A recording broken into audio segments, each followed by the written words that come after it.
بسم الله الرحمن الرحيم نحمده ونصلي على رسوله الكريم أما بعد. Sayyidina Ibn Abbas radiallahu anh reports that while he was once performing i'tikaf in Masjid al-Nabawi, a certain man came to him, greeted him and sat down.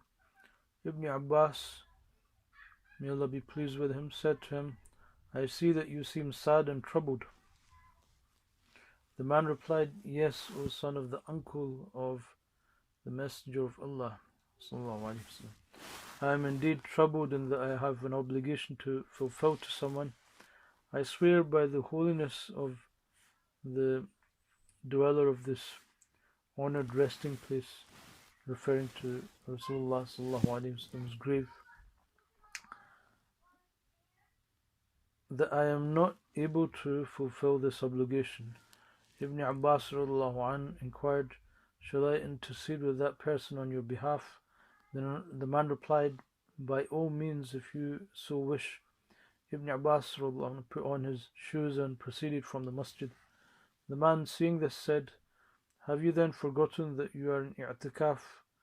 With tears filling his eyes, Ibn Abbas replied, "No, the time is still fresh in my mind.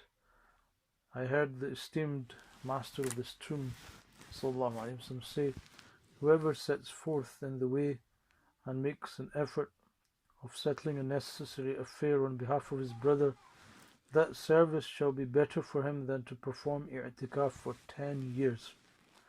And whomsoever performs i'tikaf for a day, thereby seeking the pleasure of Allah, Allah will open 3 trenches between him and the fire of hell, the width of each being the difference between the heaven and the earth."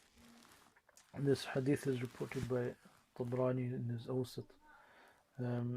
Two things are clear from this hadith. Firstly, we are told that by way of reward of 1 day's i'tikaf, Allah opens 3 trenches between him and the fire of Jahannam, the width of which is the distance between the heavens and the earth. Hence, for every additional day that i'tikaf is performed, so much more is rewarded. And Kashful Ummah, Allama Sha'rani rahimahullah relates a hadith wherein Rasulullah said, "Whoever performs i'tikaf for the final 10 days of Ramadan, for him is the reward of 2 Hajj and 2 Umrahs.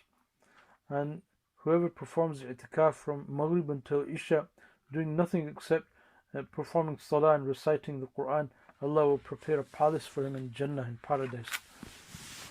In the second place, we are told that fulfilling the need of a brother brings a reward greater than 10 years of i'tikaf. For this reason, Sayyidina Ibn Abbas broke off his i'tikaf. It was of course possible for him to continue it afterwards.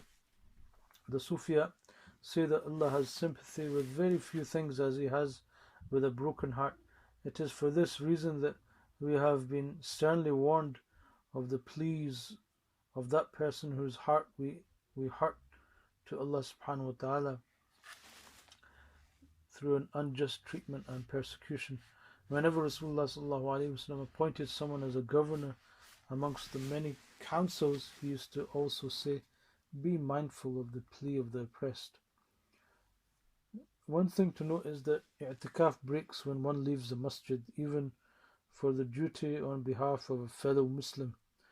When that i'tikaf is wajib, it will mean that it will have to be performed all over again, and the same goes for the sunnah i'tikaf. Rasulullah never left the masjid except for the calls of nature and wudu.